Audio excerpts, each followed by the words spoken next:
Okay.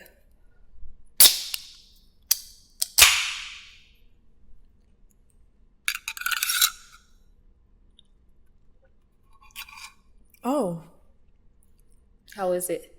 it's okay. I don't know why I thought it'd be like fizzy. It's just fruit juice in a can. Let me have a sip. Let me know what you think. It's good. I like it. A liquid fruit. Today we're not drinking Coke, something a little different. Anyways, welcome back to Scrolly Telling. I am your host, Kundai. I don't think I actually introduced myself. My name is Kundai and I tell stories on this here channel. Today we are joined by someone else in the background. It's not my usual. My husband's not here, but we are joined by Miss Tino. Want to say anything? Hi, I'm Kundai's sister. She's been here before. Esther Reed episode, that was her. So, I have a very, very interesting story. So I was scrolling, right? And I think there was like discussion I was seeing like online about like shows that got canceled prematurely. We know we have a very famous streaming platform that is very notorious for canceling shows early. But I wanted to know, are there any other shows that have been canceled after like one episode? Shows that were so disastrous that they buried anything else they'd filmed. And I stumbled on this show. What show? Who's Your Daddy? Who's Your Daddy? Yeah, it's literally called Who's Your Daddy? And it was by Fox Reality TV or Fox Reality, that company.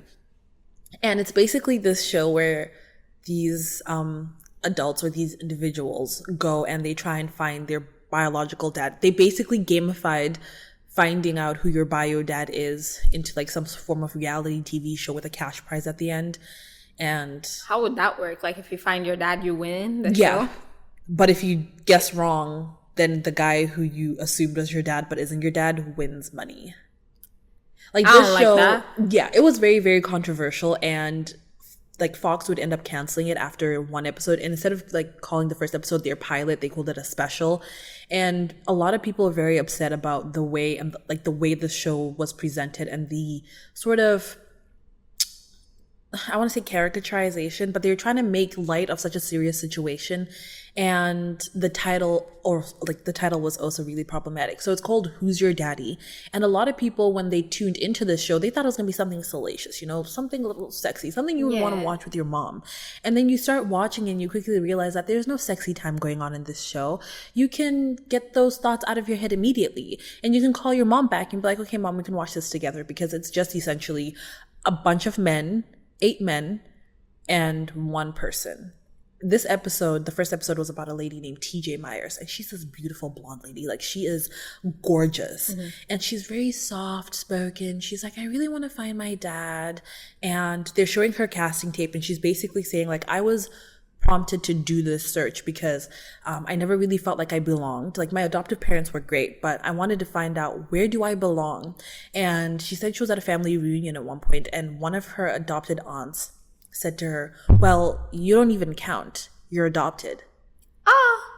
Yeah.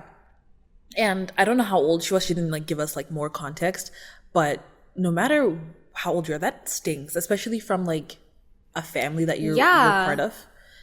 Nah, I don't like with that, because it's like you are adopted, so low-key you belong more because you were like chosen technically. Like we chose you. Exactly. We didn't just have you because we had to. We went looking and we took you home. Exactly. So she was adopted at 6 weeks, and all she really knows about her dad is that he was 19 at the time that like they gave her up for adoption, and he was also in the military. And in her medical records, it states that her parents really struggled with this decision, and her dad was with her mom to the very end. And I'm like, what kind of medical records are these? Like, why are we putting those like side commentary? Like baby, 7 pounds, 8 ounces, father, very involved and very caring, struggling with idea of giving up daughter. But anyways, that's neither here nor there. So we are entered into, we see JT come. We see TJ, and she's, like I said, this gorgeous blonde lady, and she's very emotional. And this was apparently like really real. Like she had tried to find her dad between the ages of 16 and 24. She tried to figure out who her parents are, but she didn't really come up with much information. And I don't know at what point that she decided that reality TV was going to be it. And when I was watching this show, I kept wondering, like, how did they get the dad? That's what I'm trying to figure out. Like, where did how they find Homeboy him come from? He just pulled up, like, exactly. all of a sudden. And I'm just gonna write to him and be like, hey sir, we're filming this reality TV and we have your biological daughter and she's interested in our show and we would like to know if you want to come on and, you know, we can film this entirely emotional family matter for everybody to see. So anyways, she starts driving up to this house. It's like late night. She's in like the silver Mercedes and the house is giving Bachelor. If you've ever watched The Bachelor, that's kind of like what it looks like. And she meets the host, whose name is Finola. And she goes, we're going to meet your dads. Like, one of these 8 men is your dad. And like, these guys come in. So we're introduced to these 8 men. And they come out and they stand like in like a fan formation. They're standing on these steps. And I think they had to have rehearsed this because it's coordinated, you know. And the first, like, this is not an order of how they were introduced in the show. We've got Rick. We've got Charlie. We've got Scott, we've got Carl, we've got Peter, we've got Ray, Jerry, and Sam. And when I was watching this, some of the men didn't look like they were here to be her bio dad type of thing. They looked like they wanted to be a different kind of daddy. Like they were looking at her like, okay, no one licked their lips, but just some of the body language and some of the way they were looking at her, I was like, sir. Like you twice her age, yeah. Exactly. And they all had to stand there and be like, hi, I'm Rick. I'm your dad. Or they'd say like, hi, I'm Rick. I'm from, I don't know, California, and I'm your dad. And when they said, I'm your dad, I had to go and rewind because I was like, did they say I'm your dad or did they say I'm your daddy? Because the show is called Who's Your Daddy? So why didn't they just say, I'm so-and-so, I'm your daddy? I mean, it would sound really wrong. But they knew what they were doing because the name was clickbait, basically. Yeah. Who's your daddy? But they're going to say, I'm your dad. Anyways. And she's really emotional. Like, she breaks down at some point. But after that, they go into the next scene and it's like a cocktail party. And this is where she gets to know the dads a little bit more. She gets to ask them questions. Oh, wait. Before I even get there. Okay, you saw the dads. I'm going to have each dad up on the screen. And now I'm trying to be like, let me guess. Thankfully, with the show, the whole episode, you get to see her guessing process and then you finally find out who the dad is at the end. Like, it's not going to be like, oh, find out next episode who she eliminates. So we see all the dads, and I think my first reaction would be to eliminate everyone who's not blonde. So I would have immediately eliminated, like, let's say, Carl maybe could stay. Scott, yeah. Charlie, probably, yeah. Sam, yeah. Definitely Sam. For sure, my guy Sam. And this is, like, he's a brunette, like really dark hair, and she's got blonde hair. And this is all based on Game of Thrones. If you watched Game of Thrones in episode, like season 1, Ned's trying to figure out if, like, that annoying prince guy was really, like, fathered by Rob. And he always goes the seed as strong. And he's reading about the hair color, and it's like, let's say Robert Baratheon, dark of hair. And then, like, Joffrey Baratheon, fair hair. And it's like, so based on that principle and the expertise of the people of Game of Thrones, I'm assuming that everyone who's not blonde can't be her dad. That's how I started. Jerry, it's kind of like hit or miss because he's like graying out. But you know, a lot of blondes, like a lot of people start blondes when they're kids and then they lose the blonde when they grow up. They just turn brunette. I didn't have a lot of white friends when I was young, so I can't validate that information. I can only go by what I know and what I've experienced. And I've only met blondes who have been blonde their whole life. I don't understand how, like, white people hair color works, but this is my theory and I'm sticking to it. Okay, and so immediately I think Rick could be her dad. Rick is smiling ear to ear. Like, he's showing like all he's 32. Looking happy. He's like... He's happy. 32 teeth all shining, like pearly whites out there. Like, he's like... yeah, this is my daughter. Yeah, I'm so happy. The other ones are kind of like emotional as well, which I'm like, yo, for $100,000, me too, I would act. I would even like, if I needed to think about the saddest thing ever, I would be bawling too for people to know how emotional I am. Because if you're not the dad, your goal is to basically trick her into thinking that you are her dad. Because if you are, you win $100,000.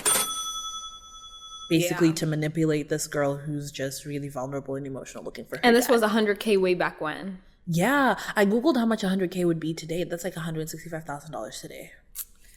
Yeah, I would make some morally questionable decisions as well for $165,000. Nothing illegal. It's not illegal to lie that I'm your dad. And it's like, that's the point of the show. Literally, it's supposed to be entertaining. You know, we've got these 8 men looking at this gorgeous woman saying, I'm your dad. Not I'm your daddy, but anyways. So I think it's Rick. He's blonde. He's really happy. And I'm really like, gotta be him. So they have the cocktail session. And again, it's kind of looking a little sus the way some of these men are looking at her, especially like one guy. Like, not to say these were his intentions or this is what he was thinking. This is just my opinion based on watching the show. Peter was looking at her a little too... snack-like, a little too... Sir, this is gross. It was a little gross. Yeah. But now she's asking them about their interests, you know, like, oh, do you like to read? Or, oh, what do you like to do for fun? How would, like, people describe you? And they're all, like, putting their best foot forward. And I'm just wondering, how is this relevant into knowing who's your dad? Like, okay, he likes to read and he likes to fish. You don't like to fish. Doesn't mean he's not your dad. My dad likes a lot of things that I don't like, but here we are, biologically related. I felt like this entire thing was a little pointless. But then again, I don't know, it's supposed to be reality TV. Like, I would have asked questions like, what's your blood type? Because if my, like, you know, I cross-reference my blood type with your blood type, but maybe they told her she can't ask those questions. And they're all supposed to be vague. Also, all the dads don't know who the real dad is, except for, of course, the real dad. Yes, only the real dad's gonna, So she's asking, like I said, she should be asking about blood type, health history, stuff that really matters. Like, do you have diabetes in the family? Because I'm whatever. I mean, she's not going to start divulging her health information to us on this show, but ask questions that freaking matter. And then she's asking about their friend's opinion about them. And like, again, it's irrelevant. So after the cocktail party, we have the first elimination, and she has to eliminate half of the dads. So it's 8 dads. She's got to get rid of 4. And the host Finola goes, if you can't eliminate your dad, basically. So she's got to eliminate 4. And if her dad is in the group of the 4 that she's eliminated, those 4 get to stay. Then the other 4 have to leave the show. And because she guessed wrong, the prize money goes down by $25K. So if she guesses wrong, she'll only be eligible to win $75K. But I was wondering, like, what if she eliminated her dad? And the answer that. So essentially, with each elimination round, she could not eliminate her dad, which I also felt like it felt a little pointless, because then you're just decreasing like the pool. Why not just start? Because eventually at the end she gets to 2 dads. Why not just start with 2 dads the whole show? And I don't know, let's have a dad off. Girl said, let's have a dad off. Yeah. So I wish. I like how they did it, but I like, they should have kept it that way without saying like, oh, she can't eliminate him, you know, so that she'd still have to like narrow it down to one person. But then in the end, like, she'd find out like, oh, was it him? Was it not? When did she eliminate him? Because she's eventually going to get to the real answer. Like, even if she gets it wrong at the end. Exactly. Yeah, they should have just kept... I like your thinking. So, at this point, I'm just thinking Rick. All the other guys, I don't care who you are, I think Rick is the dad. And she guesses that her dad could be one of these 4. Charlie, Scott, Carl, and Rick. So, that means all those other guys left. And I don't remember their names, but you can rewind and you'll see it. Okay, so she eliminated Jerry, Ray, Peter, who was looking at her a little too weird, so I'm glad he's gone. And Sam. Those guys are gone. Bye-bye. No, Sam is... Oh! I thought you said she kept Rick, Charlie, Scott, and Carl. Oh, yeah. Sorry. Sam was eliminated. So, sorry, I was like, I got confused about who won. I was trying to remember. But yeah, Sam goes. And luckily for her, she's correct. Like, her dad is in one of these 4. So the others have to go. And then we go to day 2. This was like just kind of night 1. And day 2, she's kind of like in the kitchen just sitting. And then the host, Finola, comes in and she's like, you know, we heard... They give her like little tidbits about her dad to maybe help her guess. Yeah. And they're like, your dad used to be into competitive dancing. And the next shot is of them in a studio. And she's standing with these 4 men. And now she's trying to teach them this dance. She's just boogieing. You know, it's kind of like a disco setup type thing. And I literally was like, this is some High School Musical type shit, because she didn't know that this is what they were doing today, but suddenly she's got a choreo plan, unless she's just moving her body randomly and just saying, let me see who can do this. Yeah, low-key. She teaches them this, and while she's teaching them this choreo, Rick looks at her and he says something like, you're gonna pay for this, like making her dance, which... Oh, like, was he, like, joking around, like... Yeah, it was meant to be, like, a little jokey joke. Like, a little jokey poo. You're gonna... Like, oh, you're gonna pay for this. I'm an old man. Don't break my back. But anyways, like, he basically says something like that. And she's like, the whole dance thing, like, when she was told, like, your dad used to be in competitive dancing, she's like, oh, that's great, because I used to be a dancer. And she's like, this is a sign. Again... Girl, that's not how it works, but... So, yeah, she's teaching them this High School Musical choreo type shit, and then they each have, like, a little spotlight dance. So they each get to come up and do their thing, and these white dads are busting it down, you know, and I'm watching this, and I'm like, okay. Yeah, so I'm looking at my notes, and I literally wrote, all the dads were doing the same variation of, like, the same dance, like, kind of like, you know, like a little like this. But Carl was going down. Like, he was close to the floor. He was busting it down. I was like, it reminded me of, like, you know, when you're at a family function and the parents bring out, like, the 4-year-olds and little kids, and they're like, do a little dance, for some money. Yeah, and they're just doing the most with their bodies. That's what Carl was giving. Like, he was dancing for his life. He's like, this 100K rent was due. Literally. And, you know, I didn't see any competition winning moves on this floor. Whatever competitive dancing this dad was doing, clearly, hey, if the others aren't that great, you can seem great even if you don't do much. But she was like, I see rhythm. And I'm like, what kind of dancer were you? But whatever, this is like 2000 and... It's giving like early 2005. And she basically said at this point she felt the most connected to Scott and Carl. So, you know, Carl was doing... He was getting down. Stuff. And after the dance lessons, TJ's taken into a room and she's given this laptop and she's basically having a conversation with the dad. She doesn't know who it is. And they say, like, this dad was taken to a super, like, secure location because then the other dads shouldn't know. And I'm wondering, did they separate all the dads? Because if they separated one and left the 3, it's kind of obvious, like, oh, that guy's probably doing something. So they're having this little, like, email chat type thing where she's asking about the mom. She's like, oh, you know, can you tell me, like, about my mom? And he's basically like, yeah, I really did love her.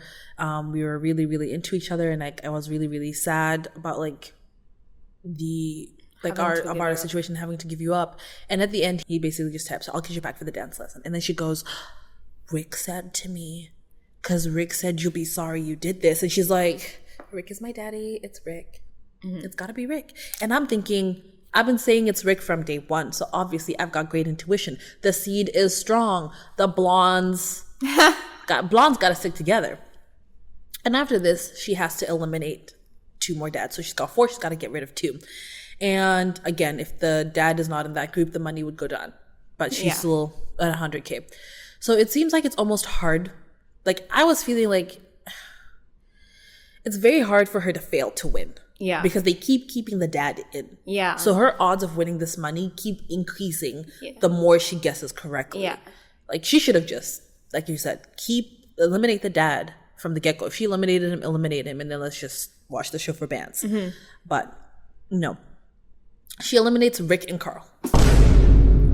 But she was thinking he was her dad. That's what I'm saying. At the dance thing, she said she felt most connected to Scott and Carl. And then after this whole little email chit-chat thing, she says, oh, I think it's Rick. And then she eliminates him. And I'm sitting there like, what happened between the laptop scene and this elimination? Yeah, there's something that's not, I don't know. They didn't put something in the show. It's something they're hiding. If 1 + 1 is 2, what the fuck is this? Because my man Rick is supposed to be your dad. Like, I've been saying it, and you've eliminated him after gaslighting me into thinking you're gonna pick him. Anyways, Lucky for her, because she was right. Rick wasn't her dad. And I did realize that I think they give fake names. So they'll say like, I'm Rick, but Rick is not actually his name. And then they'll like, when they get eliminated, they'll be like, hi, like I'm actually so-and-so. And they tell her like what they do. And then they give her like a little nice wishful message like, oh, you're such a beautiful girl. And, you know, pretending to be your dad for the past like day has been really like fun. I wish you the best. If you don't get out of here with this pretending to be your dad, like you're weird. I thought that was weird. That's a crazy comment to be making, bro. Had such a great time pretending to be your dad for one day. Like, I'm just like, okay, sir. Bye, sir. So at this point, we have two dads. So her dad could be either Scott or Charlie. And she's now got a 50-50 odd at going home with 100K. And now the other dads definitely know who the real dad is, because if it's not me, it's definitely the next dude. Yeah. And the next morning, right, TJ is like welcomed into this room, and she watches a video that's been pre-recorded by her dad's friend. And her dad's friend is basically explaining the story of what happened and who her dad is. Your dad was he really wanted to keep you, but the situation just wasn't like working out for them, because he was going into the military and her mom was really young. I think her mom was still in high school, and he was about to go off to Vietnam. So they weren't married, and they didn't want TJ to be the reason they got married. Yeah. Because if they're going to keep the baby, they might have been forced to get married. I think maybe their parents were super religious, but they basically made the decision to give their daughter up for adoption. I think like I said, she was adopted at 6 weeks. So it's just this video of this friend just explaining the story, and he's like basically painting a wonderful picture of this guy. And it was, again, TJ is sitting there crying, and the way also the guy phrased this whole thing is like he kind of put all the blame on the mom. Like, you know, your dad really wanted to keep you, but, you know, he couldn't really make that decision. Like, bruv. But then she leaves. Now she has to make her final decision after this scene. She has to really think about who could her dad be. But before that, they have like a little one-on-one with each dad. So she's sitting outside, and sorry, actually it wasn't the friend who blamed the mom. So in the evening, she has a little one-on-one just before the final elimination with each dad, and they each get to come and sit and make their final case for this. And the first guy to go up, I believe, is Charlie. No, it's Scott. He goes first and basically says his relationship with her mom was turbulent. And he's the one who says they didn't want to get married because they were pregnant. And he's the one who basically puts the blame on the mom. I think he had to have been fed a little bit of information, because he kind of spoke about the military thing. Yeah. So it's kind of giving like maybe they debrief the dads to know the same amount of information about the bio dad so that they can play the role. And he gave her a stuffed black Labradoodle doll. And in her interview, she says it was a great gift because it's like he knew it was my favorite. And she's smiling big.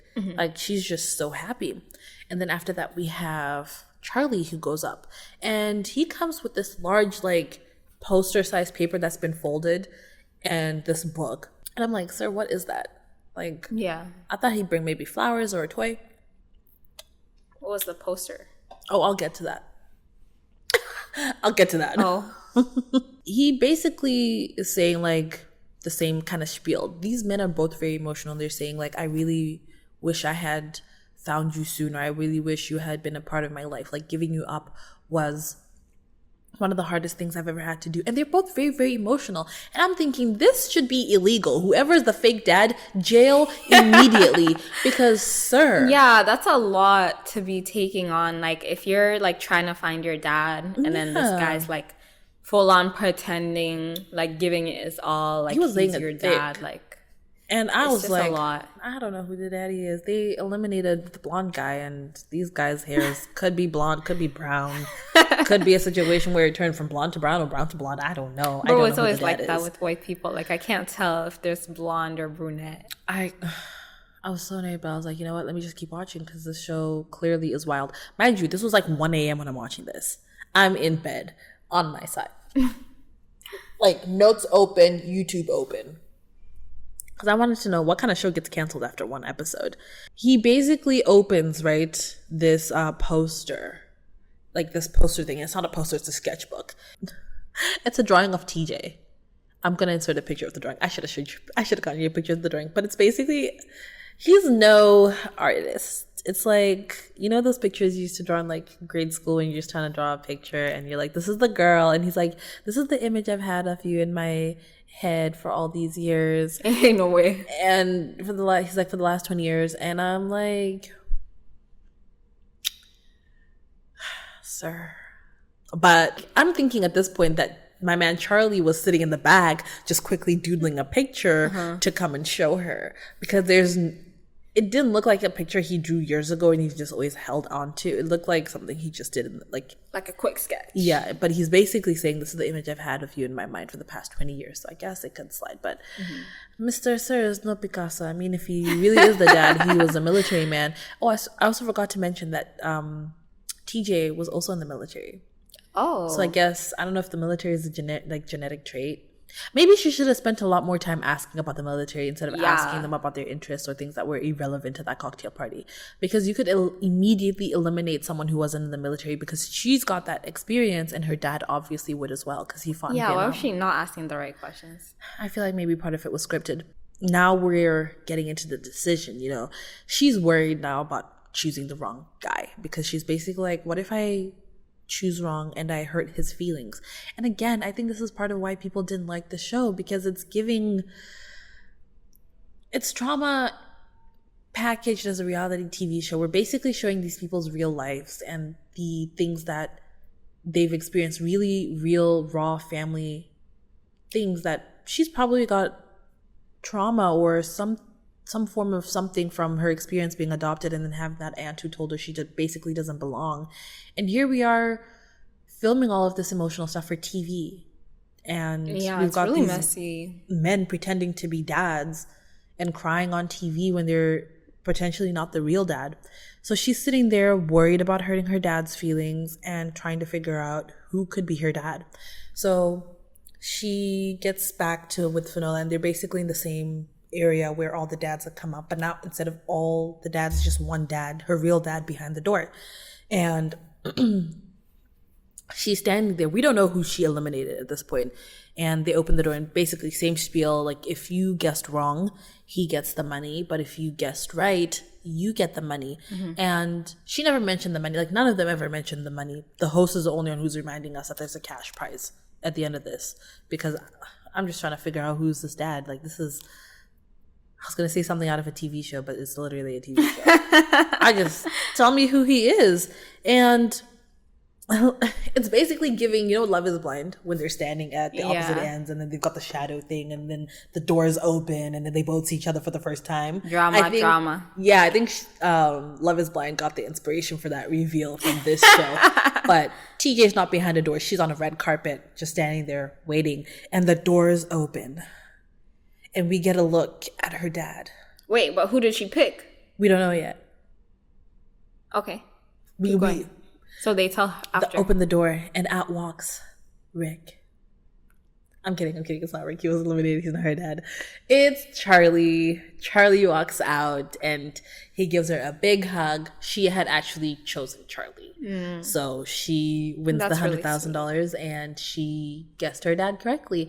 And they're hugging, and, it's this really emotional reunion that is in front of lights, camera, stage crew, big, everybody's there watching. And Finola's there, and then out walks Scott, and he's like, I'm glad, was it? Yeah, it was Scott. It's basically like, hi, I'm actually so-and-so. This experience has been great. I'm so happy you found your dad. Bitch, shut the fuck up. You were sad you didn't win $100,000. I don't want this fake BS PR response. You came here for money. You didn't come here for this girl to find her dad. Otherwise, you'd have declined to be on the show. But you came here to win money and you didn't. But it's okay, because no one's going to come out and be like, I'm so mad you chose your right dad. Like, why didn't you choose me? They're going to come out and say something that's politically correct. Even back in 2005, shows were worried about being canceled. And I wish they probably had one unhinged dad who probably just came out on some what was that? I think it's like VH1 on some Maury dramatic type shit going, I should have won that money. Like, I'm not happy you found your dad. You should have chosen me. So at the end of the episode, like, we watch a video that Charlie basically made telling her about himself, and we find out that he's married and he has 3 other daughters, aged from 19 to 12, and then the 3 daughters walk in. I didn't see the wife.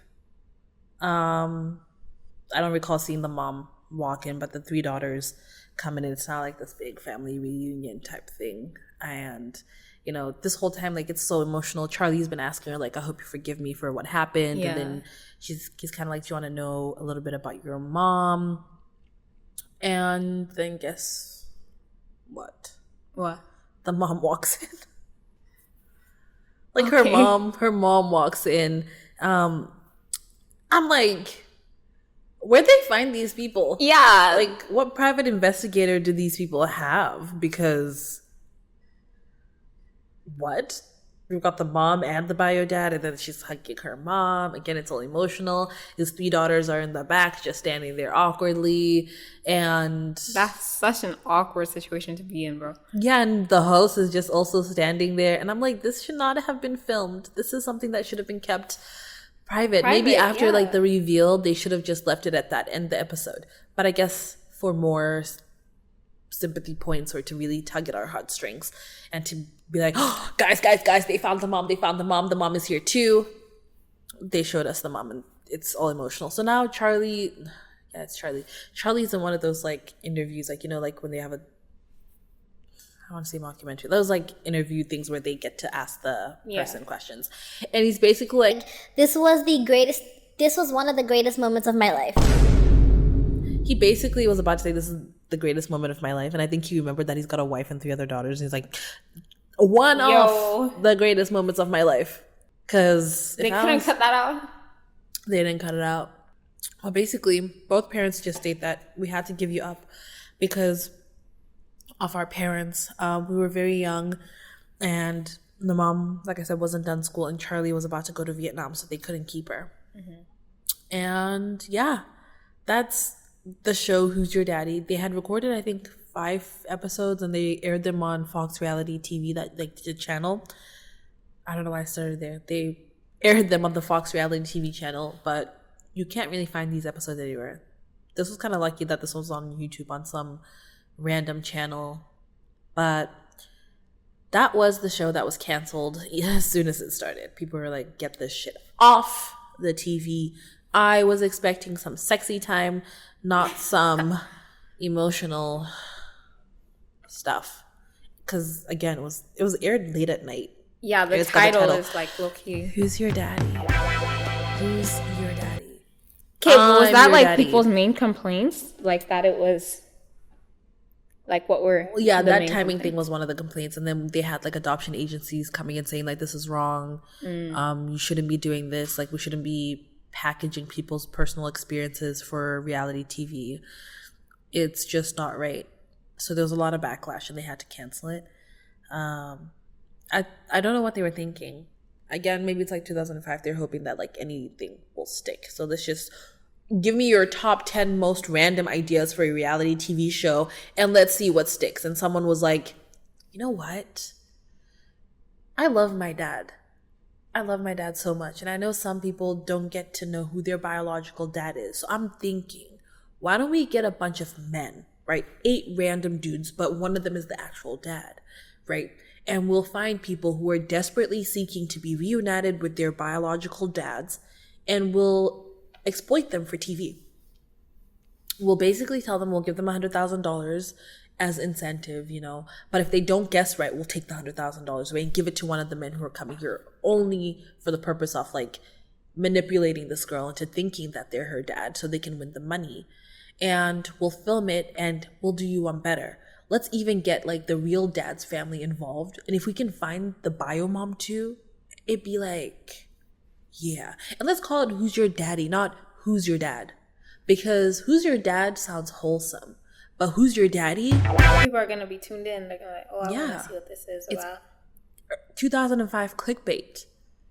Because who wants wholesome stuff late at night? Did they, like, was there any incentive for the dad? Like, other than finding the daughter, but like...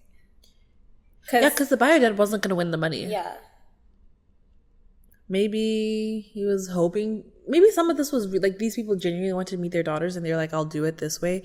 But like, because they all say, oh, I've looked for you. It's kind of giving like, I tried to look for you, but I didn't really like have any success, so I didn't want to disrupt your life. But once I find out that like, if this show approaches me and says, hey, we've got your daughter, and then I'm like, oh, my daughter's willing to meet, I probably just try and find her on my own instead of like doing it on TV. I don't understand why they did it on TV. I don't understand how they located these bio dads, because she's been looking since she was 16. Yeah. So like 8 years have gone by and she hasn't had any luck looking for her dad. And then these men roll up to her house, or well, she had to go and audition or cast for the show, and they basically tell her, we can find your dad. And they had to use like DNA testing to like basically validate that this was her dad. But again, I think at this point in time, they didn't have 23andMe, because I think 23andMe, if you just give them your DNA, they'll show you if you got matches or something. But yeah, it was fucking weird. But anyways, thank you for tuning in. This has been another episode of Scrolly Telling. I'll see you next week, where I'll be discussing something else. I don't know what. Could it be a scam? Could it be another canceled show? Could it be something I was Googling? Stay tuned and find out. Ew. Scrolly Telling. Now I gotta play that song. Dun, dun, dun, dun, dun, dun, dun, dun, dun, dun, dun, dun, dun, dun.